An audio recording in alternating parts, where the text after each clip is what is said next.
Going to do is now look a little further, a little deeper, and how we can simplify under certain conditions the model that we've just developed in detail. Yep. So let's have a look, see what we got here. So we're going to simplify the model under loaded conditions, determine the model values for practical transformer using closed open circuit tests. So that bit will come next week, and there's another set of notes for that as well. Okay. So there's our real transformer that we've developed. We've got our two components for magnetizing and iron losses. We've got our two loss components, resistance of the windings, the leakage flux in the primary, minor resistance, and leakage flux in the secondary, with our ideal transformer in the middle. This circuit gives far more detail than is really needed to solve most practical problems. It's possible to simplify the model by considering its action when there's no load, and its action when it's at full load. Alright. So, if we consider the circuit when it's at no load, current I2 is equal to nothing, with nothing connected to the secondary. Okay. Therefore, this current I1 going into the ideal transformer must also be nothing. You all agree with that? Yeah. So the only current flowing must be this current due to I0. So there is some IP due to that I0 current down there. So what it means is that R2 and X2 have no effect and can be ignored. We don't need to transfer them for a no-load transformer. Yeah. The impedance of R1 and X1 are so small that the volt drop across them at the small open circuit current is negligible, and therefore they can be ignored. Compared to the effect of these two components, they are negligible and can be ignored. So the revised equivalent circuit for a real transformer with no load open circuit is that we just include the two components for the core, RM and XM, we talked about before, and the current flowing as IO. Okay.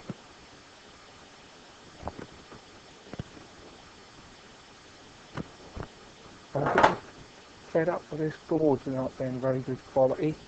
Turns ratio I is N1 over N2, quite obviously equal to the ratio of the voltages measured at the terminals E primary and E secondary. Yeah? So we can find the turns ratio easy under open circuit conditions. Yeah? All fairly happy with that.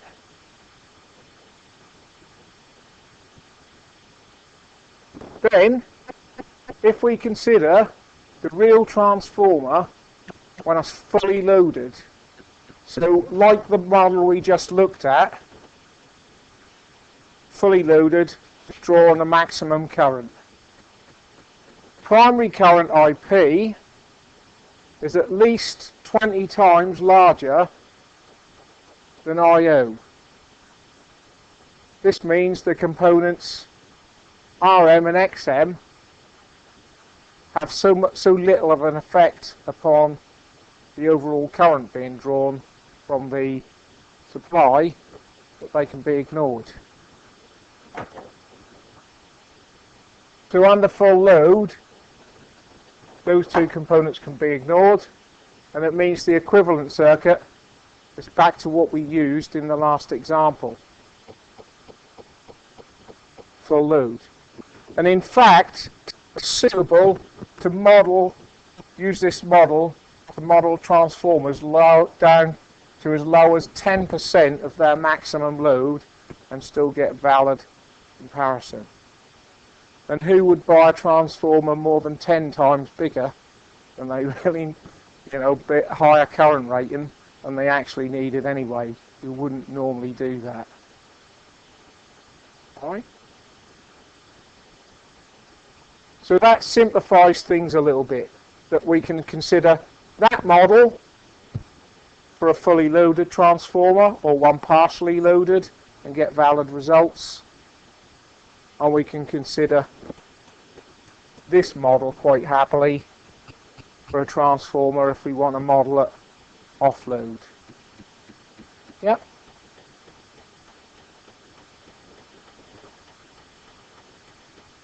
The other thing that we can do, further simplification, the model under load, is to transfer secondary impedances to the primary side and remove the ideal transformer, which is what we just did in the previous example. Yep. So here's our load impedance multiplied by A squared, our X2 impedance multiplied by A squared, so effectively Z2 dash on what we were using. That's X2 dash and that's R2 dash. It's what we just did with that example problem. Yeah, and these two primaries and the ideal transformer is gone. So again, that's a further move towards simplification of any problem. Alright. Lastly, the primary and the reflected secondary impedances can then, if need be, combined into one single resistance and reactance. And we did that as well. We found the total impedance. In fact, we even included this. But bear in mind, what we're interested in, we're not interested in the detail around all them separate components. We're interested in this voltage, that voltage what transferred back, okay, and the current flowing.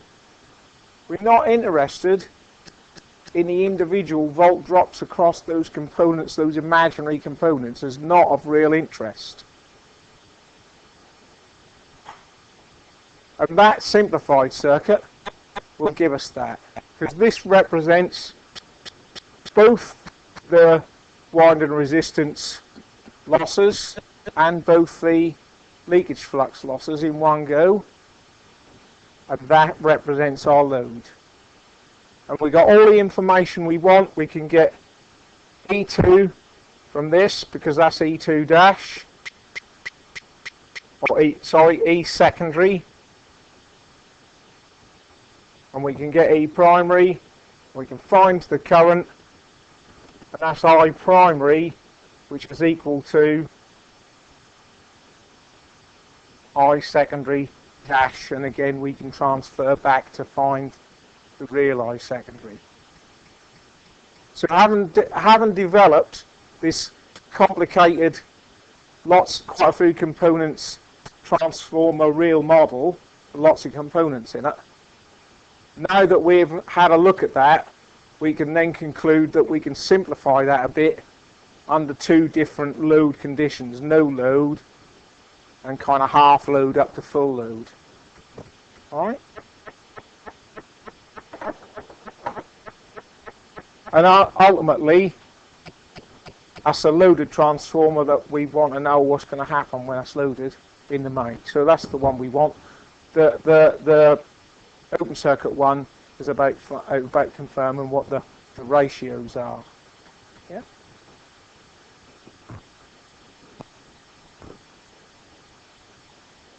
So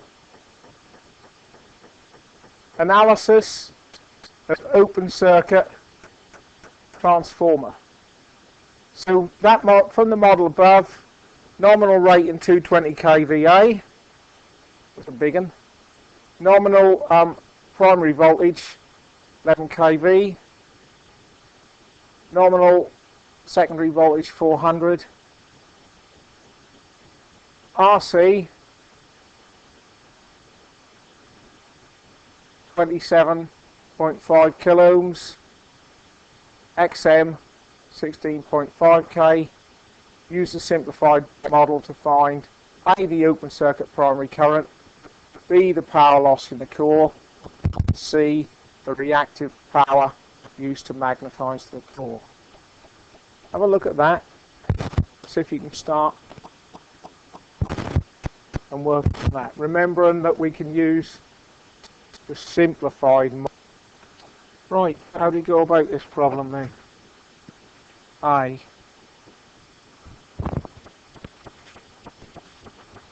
Which way have you gone in the end? Oh. So the core current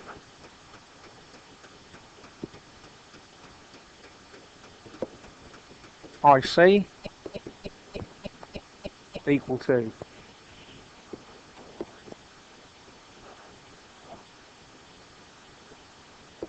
yep.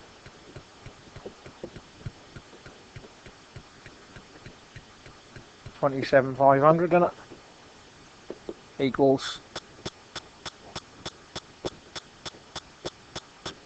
yeah, and I'm going to qualify that the angle 0 degrees. We might need to remember that for later. Yeah, and then IM magnetizing current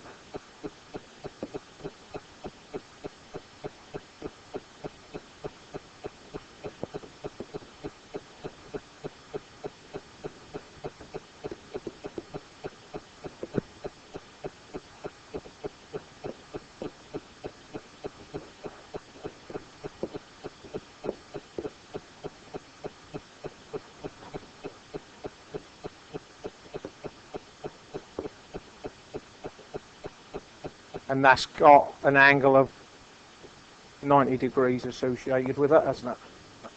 So that's going to be a minus 90 degree current. Yep.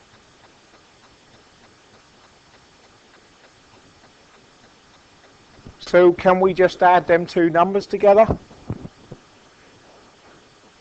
Need to be in rectangle. Is that what you did?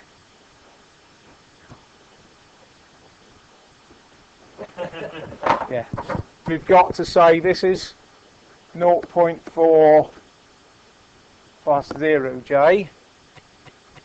And if this is minus 90 degrees, that's 0 minus 0.67j.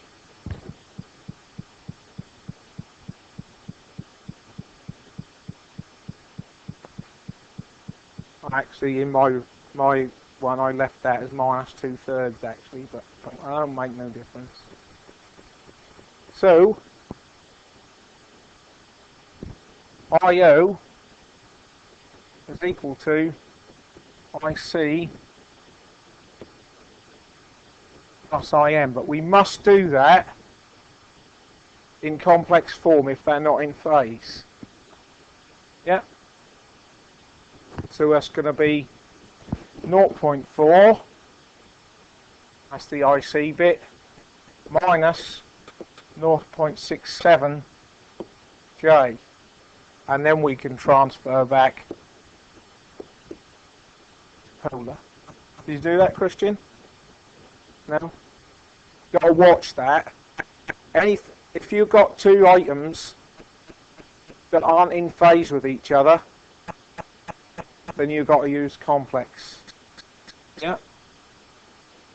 So it's your job to recognise that. It's your job to recognise when you can ignore the angles and when you can't.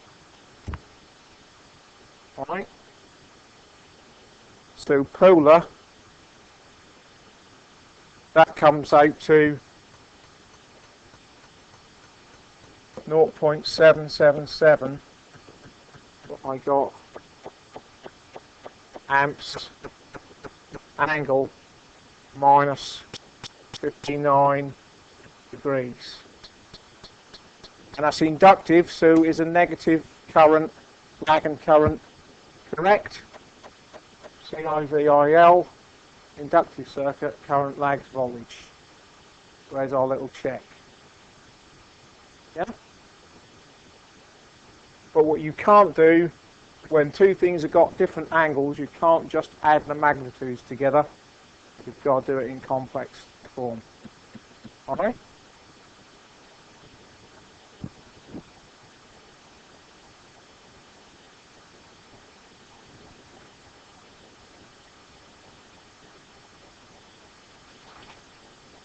Yeah. Right. Power loss. So, if you calculated your power loss using the current, you got it wrong. Yeah. Okay.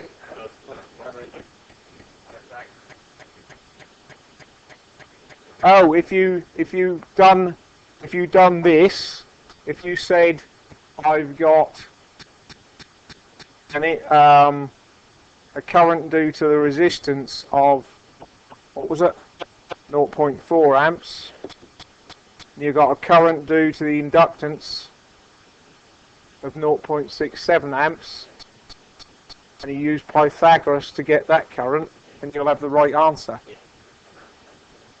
Yeah. So that's another way to realise, because that's what you're doing. Yeah, you could calculate the angle. Yeah.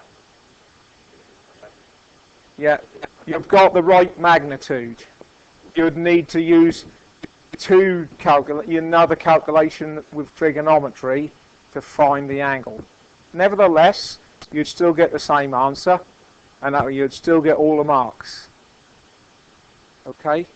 Unless you're specifically asked to do it a certain way, it don't make any difference. Alright? Alright? So that's the current. Okay? B, power loss.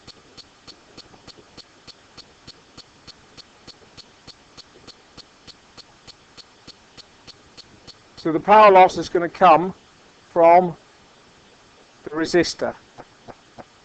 Yeah, it's any resistance that gives us true power in watts. Yeah. So we could use the current through it and its resistance. Okay. But we can also say power in the core is equal to the primary voltage squared divided by the resistor. Go straight in there with values that you've been given as well. Yeah. So that's 11,000 squared divided by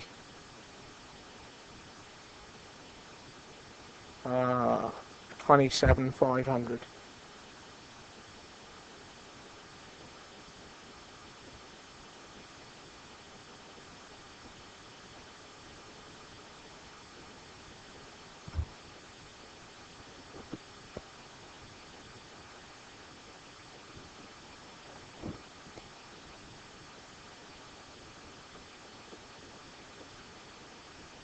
Watts. 4.4 kilowatts power loss.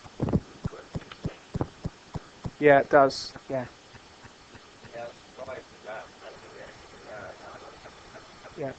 you can use the magnitude of the current here because the resistor's not going to affect, not going to cause any phase shift. You can just use the 0.77 squared times the resistance. Still get the same answer. But what current did you get? 1.7.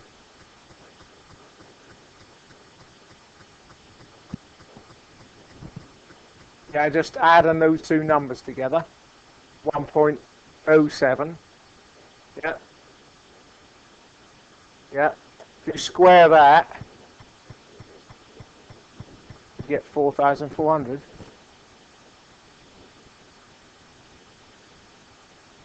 Can't do, can you?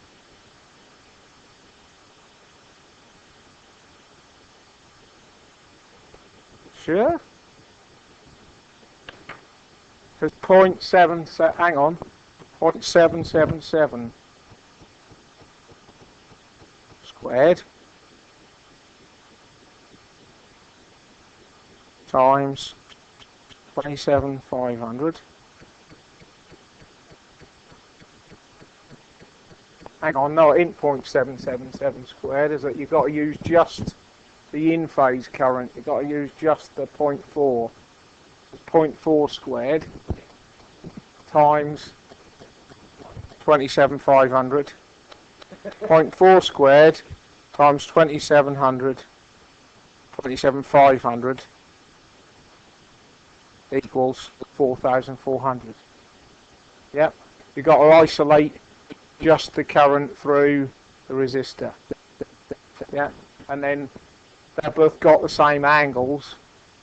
Resistor's angle 0, the current's angle 0, so you can just multiply the magnitudes together. Yeah. Alright.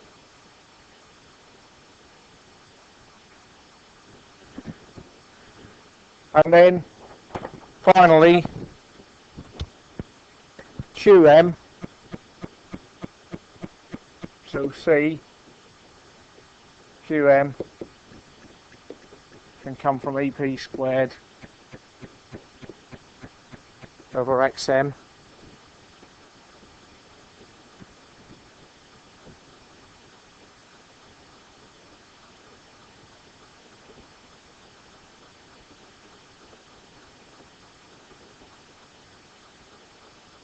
$16,500.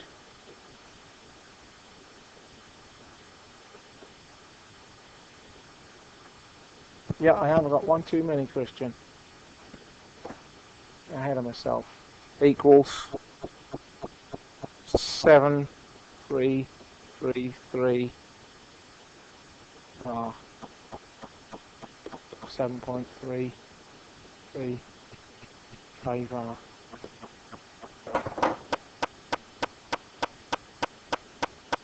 Right? Yeah. Yeah. Because you isolated that current. Yeah. So that's why you didn't go wrong there, but the wrong bit was together without considering the angles to get the overall current in the first bit. Right?